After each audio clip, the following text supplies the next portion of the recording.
వందనాలండి. యేసుక్రీస్తు నామమున శ్రోతలందరికీ శుభములు. మరొకసారి దేవుడు మనకు ఇచ్చిన తరుణాన్ని బట్టి దేవునికి వందనాలు చెప్దాం. చిన్న ప్రార్థన చేసుకుందాం. దయామయ దయస్నాయన స్తోత్రం ప్రభా.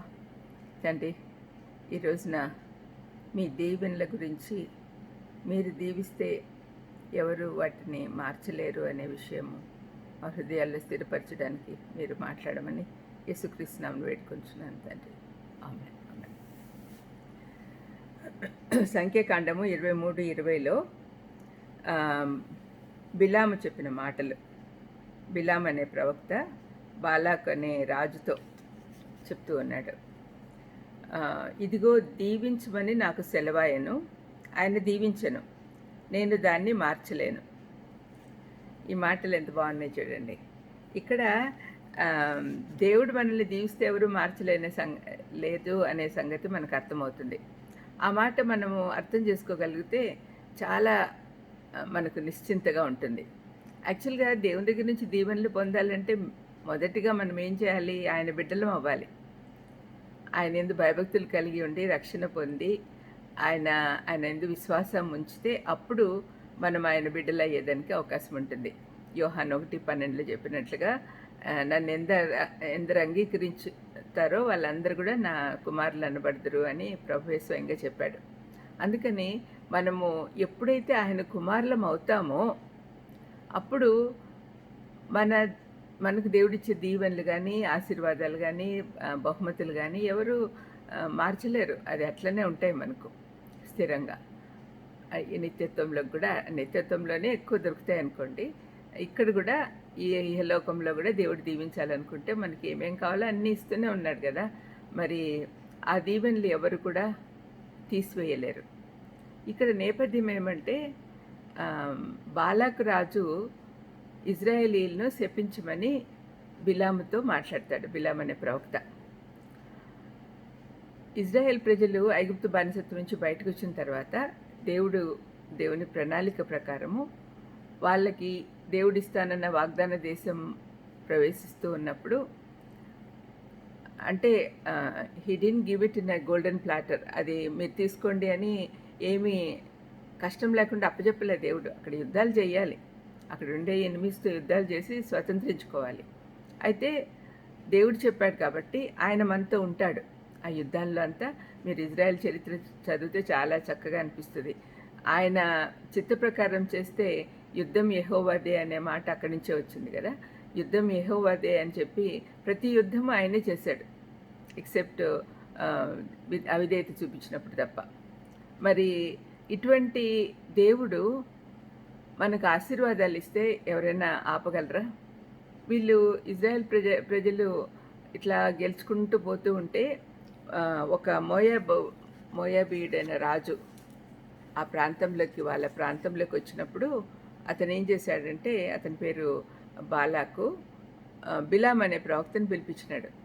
నువ్వు దేవుని ప్రవక్తవు కదా, మరి ఈ జనులు ఇట్లనే పోతా ఉంటే అందరికంటే చాలా శక్తివంతులు అవుతారు, వాళ్ళని ఎట్లయినా ఆపాలి అంటే వాళ్ళని శపించు అని చెప్తాడు. అంటే బిలాం అంటాడు ముందు, అయ్యో నేను దేవుడు చెప్తే కానీ నేను చెయ్యను ఏది కూడా అని కొంచెం హెసిటేట్ చేస్తే మళ్ళీ బాలాకు కొంతమంది మనుషులు పంపించి, ఈ బిలాంకున్న వీక్నెస్ అతనికి తెలుసు, డబ్బులు ఆశ చూపిస్తే ఏమైనా చేస్తాడు అనే విషయం అతనికి అర్థమైంది. అందుకని ధనము ఎక్కువ ఇస్తాను అని చెప్తాడు. అప్పుడు టెంప్ట్ అవుతాడు బిలాము. 1-2 సార్లు వెళ్తాడు. వాళ్ళని శపించాలనుకుంటే శపించకుండా దీవించి వస్తూ ఉంటాడు. ఇది రెండోసారి. మరి ఈసారి కూడా అట్లాగే చేసినప్పుడు బాలాకు చాలా చిరాకు పడతాడు. అదేంటి, డబ్బులు ఇస్తానని చెప్పి ఒప్పుకున్నాం కదా, మరి నువ్వేంటి ఇట్లా చేస్తున్నావు అని అడిగినప్పుడు అప్పుడు బిలామి మాట్లాడుతున్నాడు. దీవించమని నాకు సెలవు అయింది అంటే దేవుడు నాకు చెప్పాడు దీవించమని. ఆయన మాట కాదనకుండా నేను ఏం చేయలేను. ఆయన దీవించను, నేను దాన్ని మార్చలేను. వాళ్ళు దీవించబడిన ప్రజలు, వాళ్ళని నేనేం చేయలేను అని బిలాం చెప్తూ ఉన్నాడు. అక్కడ ఇంకొక మాట కూడా ఉందండి. 22లో 21 సంఖ్యాకాండం 23:21. ఆయన యాకోబులో ఏ దోషమును కనుగొనలేదు, ఇజ్రాయేలులో ఏ వంకరతనము చూడలేదు. అతని దేవుడైన యెహోవా అతనికి తోడై ఉన్నాడు అని ఇజ్రాయెల్ ప్రజల గురించి చెప్తున్నాడు. అంటే యాకోబులో ఏ దోషము లేదు అంటే అసలు ఏం దోషం లేదని కాదు కదా. వాళ్ళు చాలా పాపాలు చేశారు, విగ్రహారాధన చేసి దేవుణ్ణి బాగా విసిగించారు, తర్వాత అవిధేయత చూపించారు చాలా చోట్ల. అయినా కూడా వాళ్ళని తన బిడ్డలుగా చేసుకున్నాడు కాబట్టి ఆయన వాళ్ళని క్షమిస్తూ వస్తున్నాడు. ఆయన దృష్టిలో వాళ్ళు తన బిడ్డలు కాబట్టి వాళ్ళు ఏ పాపము చేయలేదు అన్నట్టుగా. అంటే ఇప్పుడు ఇది foreshadow of what God Christ is doing for us, going to do for us అని అక్కడ మనం అర్థం చేసుకోవాలి.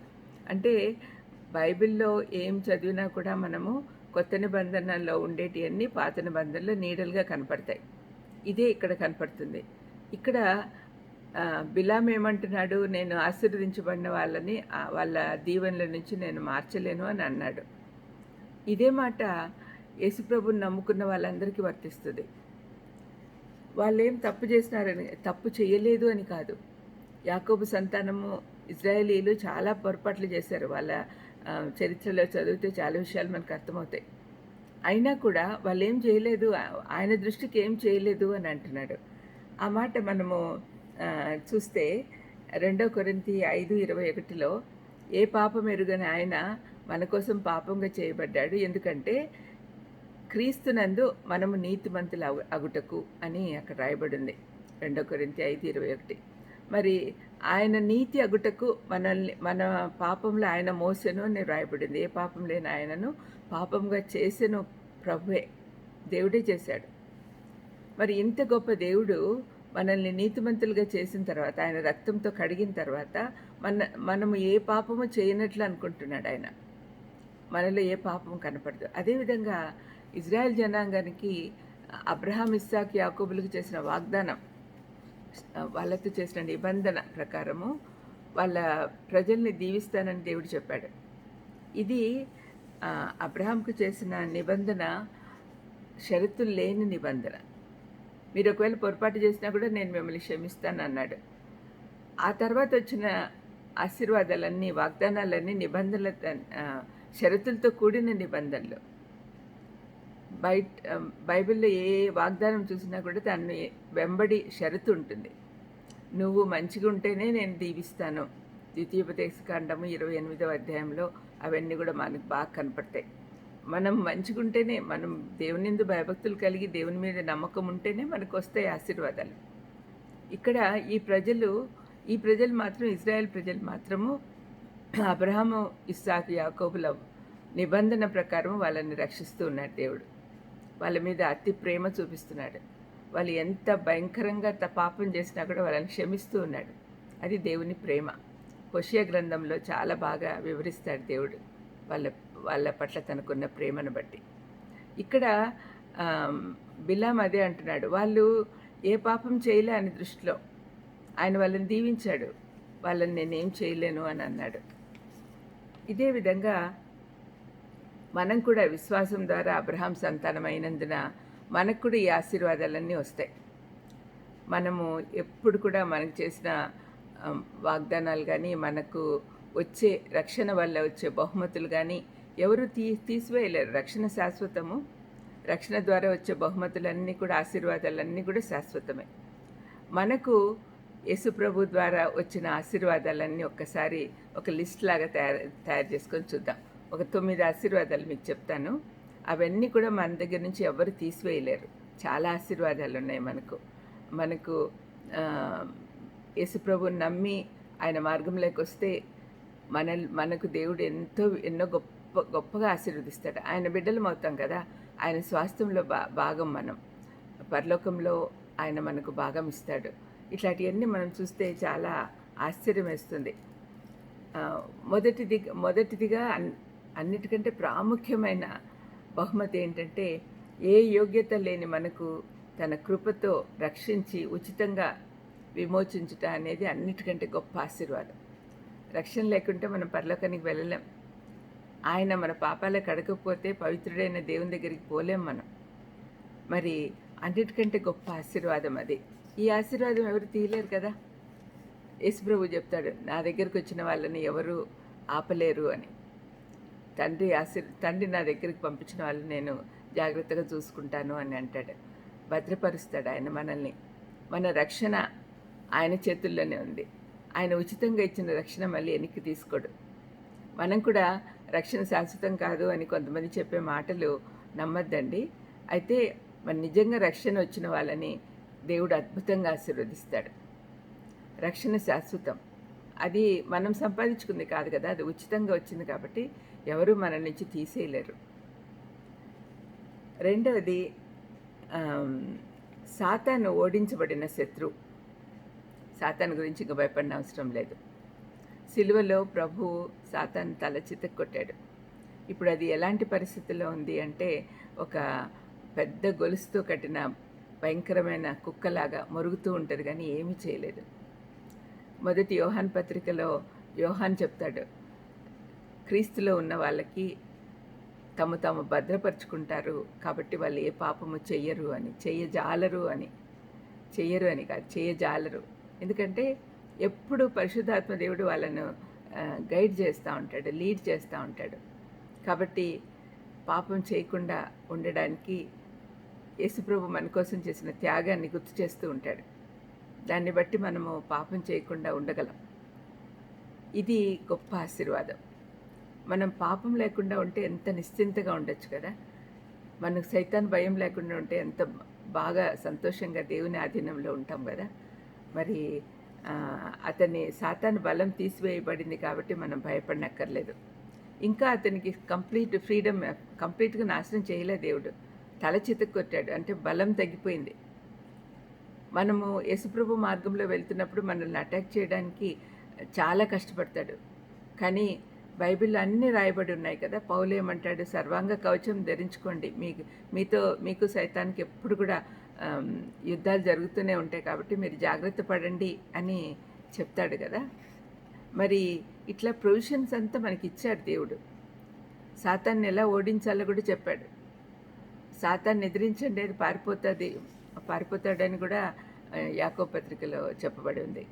అన్నీ కూడా బైబిల్లో ప్రతి ఒక్కటి మనకు సొల్యూషన్ కనపడుతుంది. బైబిల్ బాగా చదువుతుంటే మనకి ఇవన్నీ కూడా అర్థమవుతాయి. మూడవది ఏంటంటే, మన పాపాలన్నీ క్షమించబడ్డాయి. అపొస్తలుల కార్యం 10:43లో ఆయన యందు విశ్వాసం ఉంచి వాడెవడో వాడు ఆయన నామం మూలంగా పాపక్షమాపణ పొందును అని చెప్పబడింది. దేవుడు మనల్ని క్షమించి మర్చిపోతాడు, మన పాపాలన్నీ మర్చిపోతాడు. ఎప్పుడు పాపం చేయలేదు అన్నట్టుగా చూస్తాడు. మన పాపాలు క్షమించి మర్చిపోవడం అంటే చాలా గొప్ప విషయం. మనమేం చేస్తాము, పాపాలు క్షమించాము అని అనుకుంటాము. మన పట్ల ఎవరైనా తప్పు చేస్తే క్షమించాంలే, సారీ అని అనుకుంటాం, అన్నాంలే అని అనుకుంటాం. కానీ మన మనసులో మాత్రం అది పోదు, అంటే మర్చిపోవటంలే. యేసుప్రభు మన పాపాలన్నీ తన రక్తంతో శుద్ధి చేశాడు. మన పాపాలన్నీ కడగబడ్డాయి. అంటే ఒక బోర్డు మీద పెన్సిల్తో చాక్తో రాసేసి తుడిచేసినట్టుగా మనకు ఇంకా పాపాలు మన లిస్టులో లేవు. దేవుడు ఏం చేశాడు, ఏ పాపం ఎరుగని ఆయన భుజముల మీద మన పాపాలు మోపాడు, మనల్ని పాపరహితులుగా చేశాడు. ఆయనంతా కూడా పాపం తీసుకున్నాడు. దేవుడు మనల్ని క్షమించి మన పాపాలన్నీ మర్చిపోతాడు. కానీ మనం మాత్రం మర్చిపోవట్లేదు. అయితే యేసుప్రభు ఏం చెప్పాడు, మీరు ఇతరులను క్షమించకపోతే దేవుడు మిమ్మల్ని క్షమించడు అన్నాడు. అది కూడా మనం అర్థం చేసుకోవాలి. నాలుగవది, భరించ సఖ్యం కాని బాధలు మనకు అనుమతించడు. ఇది మనం ఎప్పుడు కూడా అనుకుంటూ ఉంటాం, దేవుడు మనల్ని మర్చిపోయినాడు, ఇన్ని బాధలు పెట్టాడు అని. మనల్ని ఎప్పుడూ మర్చిపోడండి.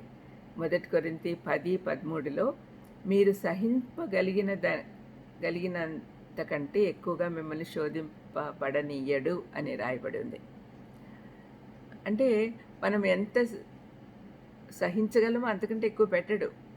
ఒకవేళ మనం శ్రమ పడుతున్నామని మనం అనుకుంటే, మనకు విశ్వాసం ఉంటే నిజంగా గాఢాంధకారపు లోయలో నువ్వు సంచరించిన ఏదానికి భయపడిన అవసరం లేదు, నా దుడ్డుకర్ర నా దండం నీతో ఉంటుంది అని చెప్పిన మాటలు గుర్తొస్తాయి కదా. వాగ్దానం చేసిన వాడు నమ్మదగినవాడు. మన కష్టాల్లో ఆయన ఉంటాడు మనతో పాటు. ఒక చిన్న పిల్లవాడు చీకటి గదిలో పెట్టేస్తే వాళ్ళ అమ్మని గాని, నాన్న గాని పక్కనుంటే వాళ్ళు చేయి పట్టుకుంటే ఏం భయపడడు. అదే ఒంటరిగా వదిలిపెడితే మాత్రం భయపడతాడు. అదేవిధంగా మనం కూడా తండ్రి చేయి పట్టుకొనుంటే, తండ్రి చెయ్యి మనం పట్టుకోవడం కాదు, తండ్రి చేతిలో మనం చెయ్యి పెట్టాలి. అప్పుడు ఆయనే పట్టుకుంటాడు. ఆ విధంగా ఉన్నప్పుడు మనకి ఏ కష్టము రాదు. సఖ్యం కాని బాధలు మనకు అనుమతించడు. క్రైస్తవ జీవితము ఒక పాఠశాల లాంటిది. దాంట్లో శ్రమలనేది పరీక్షలు. ఒక చిన్న విద్యార్థి ఒక క్లాస్ నుంచి ఒక క్లాస్‌కి పోవాలంటే పరీక్షలు పాస్ అవ్వాలి. అదేవిధంగా మన ఆత్మీయ జీవితంలో ముందుకు పోవాలి అంటే పరీక్షలుంటాయి, శ్రమలుంటాయి. వాటిలో పాస్ అయ్యేదానికి దేవుడు శక్తినిస్తాడు. ఏ క్లాస్‌కు అంటే మనకు ఏ క్లాస్‌కు సరిపడా ఆ సిలబస్‌కు సరిపడా పరీక్షలు ఇస్తారు కదా స్కూళ్ళల్లో. అదేవిధంగా మనకు కూడా మన శక్తికి మించి ఏమి ఇవ్వడు దేవుడు. విజయం సాధించాలి అనేది దేవుడి ఉద్దేశం. ఆయనపై మనం ఆధారపడితే ఒకవేళ అపజయం వచ్చిందనుకోండి, దానికి అర్థం ఏంటంటే మనం సరిగా దేవుని మీద ఆధారపడటంలా, మన సొంత స్వశక్తి పైన ఆధారపడి ఉంటున్నామన్నమాట.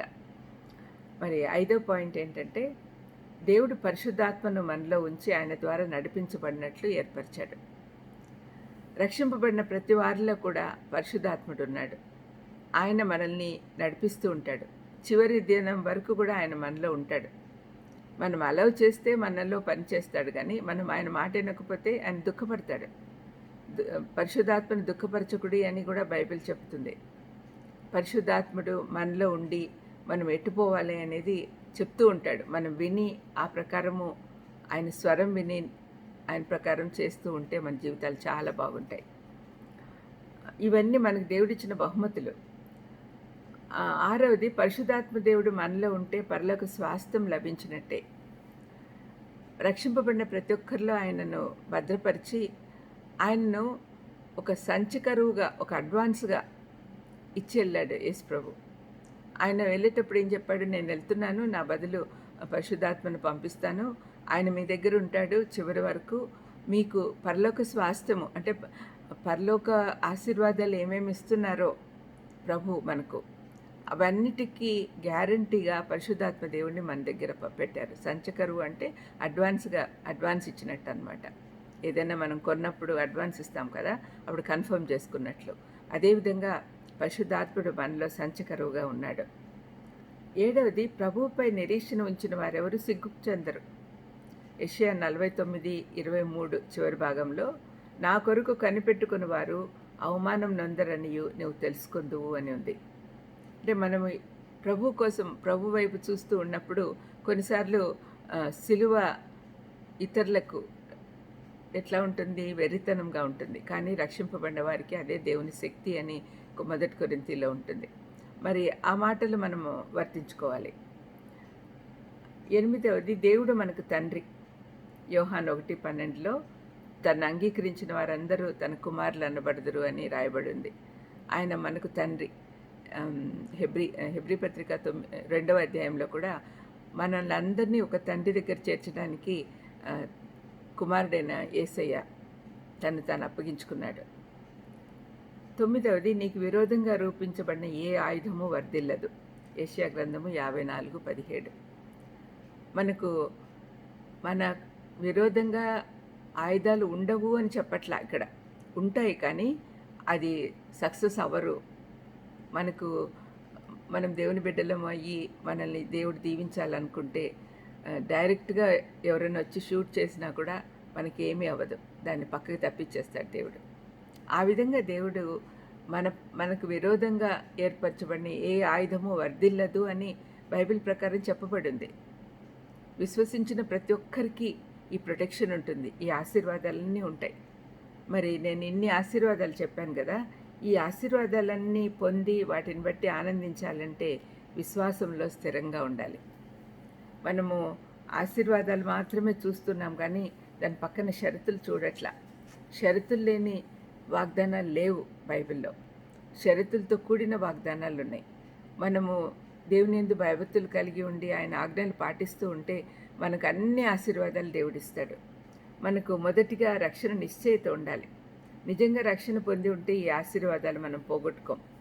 రక్షింపబడినాము అంటే మన పాపాలు ఆయన ప్రశస్త రక్తంతో కడగబడి ఆయన నీతి వస్త్రం మనకు ధరింపజేస్తాడు. నీతిమంతులుగా ఉండాలి అంటే దే దేవు దేవుని ఎదుట నిలబడాలి.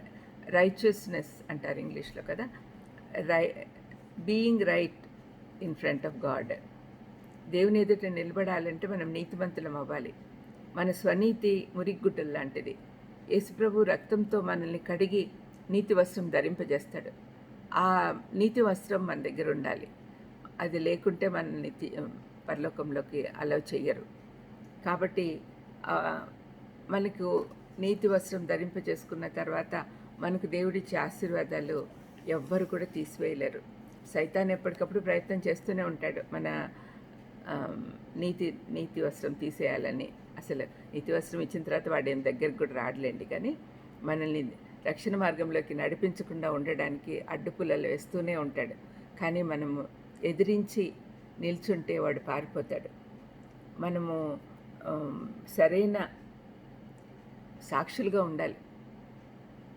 సాక్షులుగా ఉండాలి అంటే మన జీవితం మారాలి. మన జీవితం మారాలి అంటే మనకు దేవుడిచ్చిన ఆశీర్వాదాలన్నీ ఎవరు తీసివేయలేరు అనే నిశ్చయత మనకు కలగాలి. మనం కాన్ఫిడెంట్గా ఉంటే ఎవరు మనల్ని ఏం చేయలేరు. దేవుడు మన పక్షంగా ఉంటే మనకు విరోధి ఎవరు? ఇట్లాంటి మాటలన్నీ ఉన్నాయి కదా. రోమపత్రిక 8వ అధ్యాయం చదవండి, best chapter in the Bible.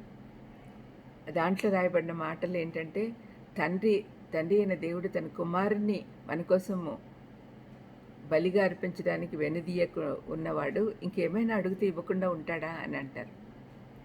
మరి ఆ మాట మనకు తలకెక్కితే మనకి ఇంకే భయం ఉండదు.